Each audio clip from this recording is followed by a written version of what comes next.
এই পয়লা বৈশাখ থেকে শুরু করে আন্তর্জাতিক বাণিজ্যিক সাম্রাজ্যবাদী যারা এই আবেগটাকে কাজে লাগিয়ে নতুন নতুন দিবস উদ্ভাবন করে ওরা আমাদের একদিকে পকেটের টাকাগুলো খসিয়ে নেয়, দুই দিকে আমাদের দুনিয়াদার বানিয়ে দেয়। এই যে সামনে আছে, এটা কোরআন হাদিসের দ্বারা প্রমাণিত। এরকম হাজারো দিবস যেগুলো পৃথিবীতে মানুষ বানিয়েছে, কেউ প্রত্যাবর্তন দিবস, কেউ জন্ম দিবস, কেউ মৃত্যু দিবস, আমি বাকিগুলো নাই বললাম। কত দিবস পালন হচ্ছে বাংলাদেশে। আমার মনে হয় এভাবে যদি চলতে থাকে আগামী 10 বছরের ভেতরে এ দেশে আর সাধারণ কোনো দিনই থাকবে, সব দিবস। রাত কানা দিবস নাকি বের হবে। কিছুদিন আগে শুনলাম বিশ্ব চিন্তা দিবস অলরেডি বের হয়ে গেছে। জিজ্ঞাসা করা হচ্ছে কি চিন্তা করেন, কি চিন্তা করি ওইটা বুঝি না। না, আমি আবার বলছি, ইসলামে কিন্তু আবেগ নেই, উন্মাদনা ইসলামে কোনো স্থান নেই। ইসলামে আছে উদ্দীপনা, উৎসাহ। আপনি উৎসাহ দিতে পারেন, উদ্দীপনা সৃষ্টি করতে পারেন, কিন্তু উন্মাদনা তৈরি করতে পারবেন না আবেগকে কাজে লাগিয়ে। এই পয়লা বৈশাখ থেকে শুরু করে পয়লা জানুয়ারি থেকে শুরু করে এই বিশ্ব ভালোবাসা দিবস 14 ফেব্রুয়ারি, নতুন নতুন দিবসগুলো আমদানি হয় বিশ্বের বিভিন্ন দেশ থেকে। আন্তর্জাতিক বাণিজ্যিক সাম্রাজ্যবাদী যারা, এরা আমাদের পকেটের টাকাগুলো নতুন নতুন দিবস আমাদের কাছে আমদানি করে নিয়ে নেয়, খসিয়ে নেয়, পকেট থেকে টাকাগুলো বের করে নেয়। জিনিস থাকার বড় জিনিসের দাবি করে। এজন্য ইসলামে যত দিবস আছে দেখবেন আগে ত্যাগ, এরপরে ভোগ। যেমন ঈদুল আজহা, ঈদুল ফিতর, আপনি আগে খাবেন হবে না, আগে আবার দান করেন, সাদকা দেন, ফিতরা দেন। আগে গরিবের সন্তানরা সেমাই খাবে, মাংস খাবে, আনন্দ করবে, ওদের হাসি দেখে তারপর আপনি হাসবেন। ইসলামের যত দিবস আপনি পাবেন আগে ত্যাগ, এরপরে ভোগ।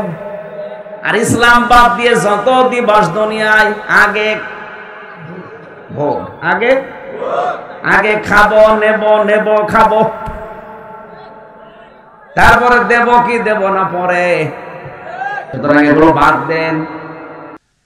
বিশ্বনবী মসজিদে নববীতে প্রবেশ করে দেখলেন ডান দিকে কিছু মানুষ আল্লাহর কোরআন নিয়ে আলোচনা করছে, বাম দিকে কিছু মানুষ জিকিরে লিপ্ত আছে। নবীজি বললেন দুইটা দল ভালো কাজে আছে, তবে সবচাইতে উত্তম কাজে আছে তারা যারা কোরআন নিয়ে ব্যস্ত আছে। আফদালুল ইবাদাতি তিলাওয়াতুল কোরআন, পৃথিবীর সবচাইতে উত্তম নফল ইবাদত কোরআন তেলাওয়াত।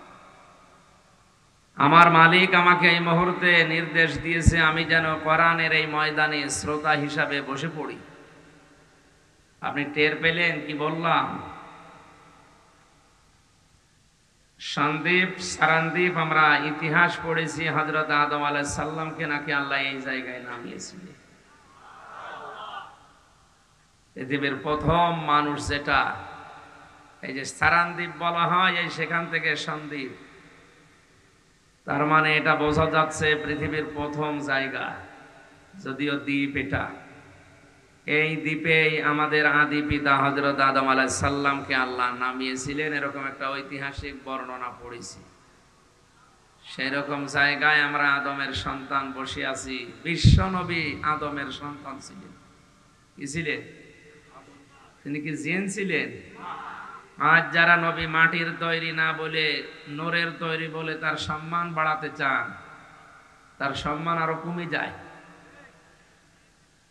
মেরাজে যাবার সময় আমরা জানি হযরতে ঈসা আলাইহিস সালাম থেকে, মুসা আলাইহিস সালাম থেকে, ইদ্রিস আলাইহিস সালাম, ইব্রাহিম আলাইহিস সালাম, যত নবীর সাথে দেখা হচ্ছিল হযরত আদম আলাইহিস সালামের সাথেও দেখা হয়েছিল। জিবরাইল বললেন, হে নবী আপনি সালাম দেন, ইনি আপনার বাবা। নবীজি সালাম দিলেন। হযরত আদম আলাইহিস সালাম তাকে বুকে জড়িয়ে কপালে চুমা দিয়ে বললেন, ওয়ালাদুন সালিহুন ওয়ালাদুন নাবিয়্য, হে আমার নেককার সন্তান, নেককার নবী। এই এদিকে তাকা। এই যে কথাটা বললেন যে আমার নেককার সন্তান, নেককার নবী, বলেন তো বাবা যদি মাটির হয়, আমরা সবাই জানি আদম নবী মাটি দিয়ে তৈরি। কি দিয়ে? এটা কোরআন এবং হাদিস দ্বারা প্রমাণিত। আল্লাহ প্রথম মানুষকে বানিয়েছেন মাটি দিয়ে। তাহলে বাবা যদি মাটির হয়, সন্তান হবে আগুনের। কোন গাঁজা খেয়ে কথা মানুষ বলে আর বিশ্বাস করে? আমার তো মনে হয় এরা মেয়াদ উত্তীর্ণ জিনিস খায়।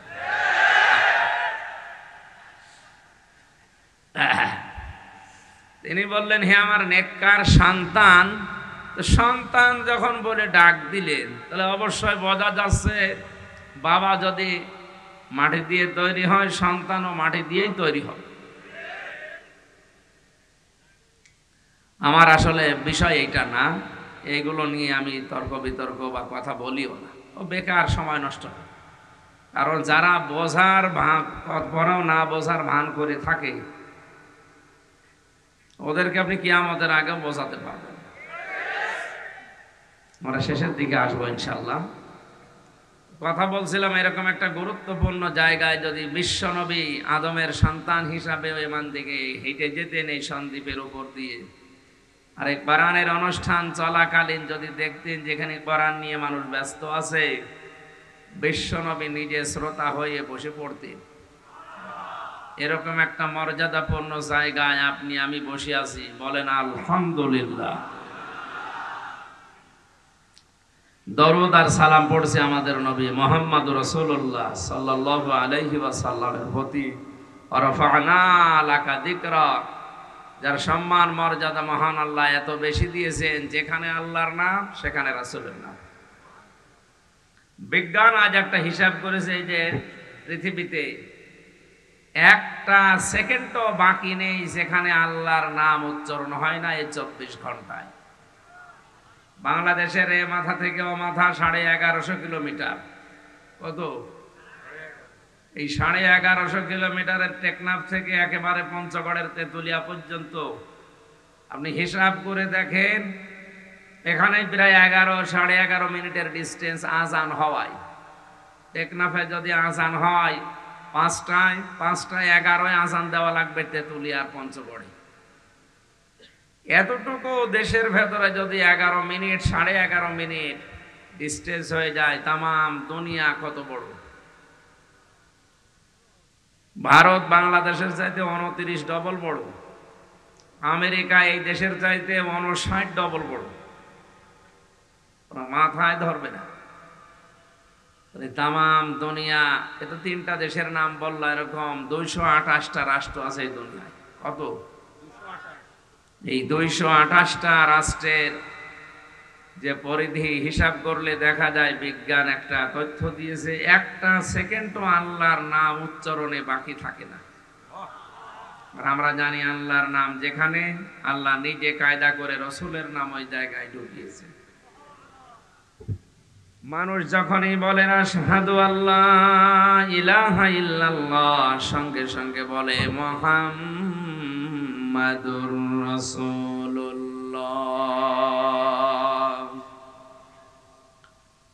আমি খুব সংক্ষেপে কয়েকটা পয়েন্ট শিক্ষার জন্য বলছি। মানুষ অনেকে অজু করে, অজু ভেঙে যায় 7টা কারণে। কয় কারণে? অনেকে নামাজ পড়ে, নামাজও ভেঙে যায় 19টা কারণে। হজ করলে হজও ভেঙে যায়, নষ্ট হয়ে যায় 5টা কারণে। কথা বুঝতেছেন? কেউ রোজা রাখলে রোজাও নষ্ট হয়ে যায় 2টা কারণে। কেউ আমল করলে আমলও নষ্ট হয়ে যায় 2টা কারণে। কয়টা? তাহলে এরকম হিসাব করলে আপনি দেখবেন যত ইবাদত আছে, এটা নষ্ট হওয়ার পেছনে কিছু না কিছু কারণ আছে। এ পর্যন্ত বুঝেছেন কিনা বলেন? আমার মনে হয় পরিবেশ বেশি রাত হয়ে গেলে এটাই হয়। না, আপনি মিথ্যা কথা বলবেন না। এখন বাজে রাত 12টা। এত রাত পর্যন্ত যদি এই কাজ করে আপনি তাহাজ্জুদের নামাজ পড়ে, যারা ফজরের পরে কর্মজীবন আছে, কিভাবে করবে? আসরের পর থেকে আরম্ভ করা যায়নি, আসর থেকে মাগরিব পর্যন্ত, মাগরিবের পরে একজন, এশার পরে তুলে দিয়ে 9:30 10টায় শেষ। এ দেশে কোরআনের পাখি আল্লামা সাঈদীর উপরে বড় বক্তা তৈরি হয়েছে, আর হওয়ার সম্ভাবনা নেই। তার অনুষ্ঠানগুলো সর্বোচ্চ রাত 9টা 9:30টায় শেষ হয়ে যেত। তা কি তার অনুষ্ঠানে মানুষ হতো না? আপনারা এই নিয়ম পাল্টাবেন। এই কারণেই তো এই দ্বীপ এলাকায় আসতে চাই না, এরা কথা ঠিক রাখে না। আমি এসে বসে আছি সেই 4টার সময়, আর তো দেশে রাত 11:30। মানুষের কোনো বিবেক আছে? আর এত রাতে কোনোদিন কথা মানুষের মুখ দিয়ে বের হয়? এখন ঘুমানোর সময়। আগামীতে কোনো এলাকায় যদি নিয়ে আসেন এই হাতিয়া সন্দ্বীপে, সর্বোচ্চ রাত 8টায় তোলা লাগবে, নয়তো আমি আর আসবো না। আপনাদের জন্য তো শরীর নষ্ট করা সম্ভব না, আমি এমনিতেই শরীর চলছে না। মানুষের এই মাথায় কথা ধরার একটা লিমিট আছে। মানুষগুলো যারা বসে আছে সে আসরের পর থেকে এ পোশাক পায়খানা যাবে না, এখন তো উঠলে আমি উল্টা পাল্টা বলবো তো সে রাগ করবে। আন্দাজে খালি অনুষ্ঠান দিলেই হয় না, বাস্তবতা বোঝা লাগবে। নবীজি এই পৃথিবীতে সর্বোচ্চ কথা বলেছিলেন মাত্র 27 মিনিট বিদায় হজের ভাষণে। এই 27 মিনিটে তার এত তথ্যবহুল কথা ছিল, কিয়ামত পর্যন্ত মানুষের কোল কিনারা খুঁজে পাচ্ছে না। শুধু মুসলমান না, বিভিন্ন জাতি এই শব্দগুলো নিয়ে গবেষণা আছে। কি বললেন 27 মিনিটের কথা শেষ হচ্ছে না চিন্তা ভাবনা গবেষণায়, আর আমাদের 2 ঘন্টা 2.5 ঘন্টা হয়ে যায় মুসা নবীর কাহিনী বলতে। ও নিজেও বোঝে না, সামনে যারা ওরাও বোঝে, তাহলে আন্দাজে সুবহানাল্লাহ পড়ি শেষ করে। বাড়ি যাওয়ার সময় যদি জিজ্ঞাসা করেন মুসা নবী কে ছিলেন, বলে এখনো চিন্তা করা লাগবে। না, এইগুলো ঠিক না ভাই। এই যে যত ক্লাস হয় মাদ্রাসা, স্কুল, বিশ্ববিদ্যালয়ে দেখবেন প্রত্যেকটা ক্লাস সর্বোচ্চ কত মিনিট বলেন তো? 45 মিনিট। 45 মিনিটের উপরে ক্লাস নেয় না, এটা সরকারি নিয়ম। কেন? স্যারদের মনে হয় যোগ্যতা নেই, এই কারণে ক্লাস নেয় না নাকি? আমার বিশ্ববিদ্যালয় মিশরের ডক্টর জিয়াদ স্যার, আরবি গ্রামারের স্যার, উনি যেভাবে কোরআনে কারিমের শব্দগুলো বোঝাতে পারতেন, 45 মিনিট না 45 দিনও যদি চলে যায় আপনি টের পাবেন না কি বলছে। অথচ সর্বোচ্চ 45 মিনিট পরে তার বের হয়ে যাওয়া লাগে, নতুন স্যার আসে। এই নিয়মটা সরকার বানিয়েছে এ কারণে, বিজ্ঞান গবেষণা করে দেখেছে মাথার ভেতরে যে যন্ত্রপাতিগুলো আছে কথা রিসিভ করার জন্য, একাধারে কথা রিসিভ করতে পারে সর্বোচ্চ 45 মিনিট। এরপরে যদি বেশি চাপ দেন আগেরটা ভুলে যাবে, পরেরটা আবার যোগ হবে। আমার এই কাজ করার দরকার আছে? এই জন্য আমাদের এটাও একটা ক্লাস চলছে। এটা কিসের ক্লাস? কোরআনের ক্লাস। আমরাও ঠিক ওইভাবে ক্লাসের মতো করে কথা বলবো ইনশাআল্লাহ। আমি এতক্ষণ পর্যন্ত যা বললাম বুঝেছেন, তাহলে পরের কথায় যাব। প্রত্যেকটি ইবাদত ভেঙে যাওয়ার, নষ্ট হওয়ার কিছু কারণ আছে না নেই? আমাদের যে ইমানও ভেঙে যায় 10টা কারণে। কয় কারণে? এর 4 নাম্বারটা শুধু বলছে। আল্লাহর নবী বলেন এই পৃথিবীতে যারা আমি নবী মুহাম্মদুর রাসূলুল্লাহকে বাদ দিয়ে অন্য কোন আদর্শকে ভালো মনে করে তার ঈমান ভেঙে যায়। সন্দ্বীপবাসী, এটা রেকর্ড হচ্ছে, কালকে সারা পৃথিবীতে ছড়াবে। আমি ওপেন ভাবে বলছি, দুনিয়াতে যারা বিশ্ব নবী বাদ দিয়ে অন্যের আদর্শকে ভালো মনে করেন, আপনি নামাজ পড়তে পারেন, কালেমা পড়তে পারেন, আপনার ঈমান নেই, ঈমান ভেঙে গেছে। ওযু করার পরে যদি ওই 7টা কারণের একটা কারণও পাওয়া যায়, তাহলে ওই ওযু দিয়ে আর নামাজ হবে না। আরো জোরে বলেন। নামাজে দাঁড়িয়ে 19টা কারণের একটা পেলে ওই নামাজ আর নামাজ থাকে না, নষ্ট হয়ে যায়।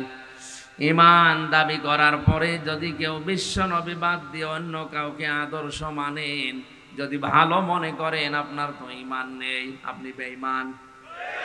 ঈমান না থাকলে তারা কি বলে? বলেন বলেন।